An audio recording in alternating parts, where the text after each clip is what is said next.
me permets d'exploiter de nombreux détails que m'a rapporté mon campagnolé venu faire de l'apnée en banlieue parisienne. Vous savez, celui dont je vous parlais il y a quelques jours, ce jeune homme qui est venu voir sa tante et qui a passé 2 nuits chez un vieux médecin ami de la famille. Il m'a raconté un épisode qui résume à lui seul une grande part des problèmes de territoire, de dominance, d'intimidation dans la vie sociale banlieusarde. Il me dit ma chambre donnait sur une avenue bordée d'arbres qui menait de la gare de RER à la prison. Alors là, toute la journée et toute la nuit, c'était le défilé. Ce garçon n'a passé là que 2 nuits, mais il m'a dit j'ai eu envie de photographier l'arrêt du bus pour me mettre tout ça sur ma page Facebook, tellement on n'avait pas l'impression d'être en France. Mais finalement, j'ai surtout observé le comportement des gens qui passaient. D'abord, tu as les voitures, des vitres ouvertes qui te balancent de la musique exotique à fond pour couvrir celle du voisin, puis pour montrer à tout le monde qu'on est là. Et comme il y a un feu rouge, tout le monde évidemment a le temps d'entendre un couplet entier avant que la voiture redémarre. C'est de la musique à 2 accords pour des conducteurs à 2 neurones, mais alors là, tu entends la grosse caisse jusqu'au 8e étage. Les voitures là-bas, en plus, sont pas comme les nôtres. Ce sont des Mercedes ou des Audi avec des phares à LED. Ensuite, entre 2 passages de ces karaokés ambulants à vitres fumées, tu as des groupes de jeunes dont on voit pas le visage dans la nuit, mais qu'on entend gueuler, se disputer, se poursuivre le long des voitures en stationnement, et ils retournent systématiquement tous les rétroviseurs. Ils rentrent du foot pour aller prendre leur train. Oui, parce que de l'autre côté de l'immeuble, tu as les terrains de foot éclairés comme en plein jour jusqu'à 11 h, et là, ça gueule aussi, mais en chaussettes fluo payées par la mairie. Mais ce qui m'a fait de la peine, c'est qu'au milieu de ce défilé, là, juste en face, tu avais une petite maison très étroite, peinte en blanc, avec une palissade de parpaing, presque pas de jardin, une maison à une seule fenêtre en façade, au-dessus de la porte d'entrée, et dans la cour qui donnait sur la rue, il y avait un berger allemand.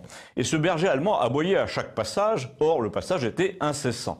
Mais surtout, il excitait immédiatement le comportement de dominant chez tous ces petits joueurs de foot qui cognaient sur le portail en passant, qui glissaient un bâton dans les interstices pour faire réagir l'animal. Du coup, le propriétaire finissait par sortir et par allumer le petit perron en gueulant « Arrêtez d'exciter ce chien ou je le lâche ».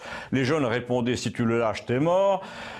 Enfin, quand j'ai parlé de tout ça à mon hôte, le médecin, m'a-t-il dit, il a répondu, mais attends, c'est pas tout. Il y a une fille l'an passé, une Martiniquaise, qui a porté plainte parce que le chien lui avait fait peur et qu'elle s'était foulé la cheville en descendant du trottoir.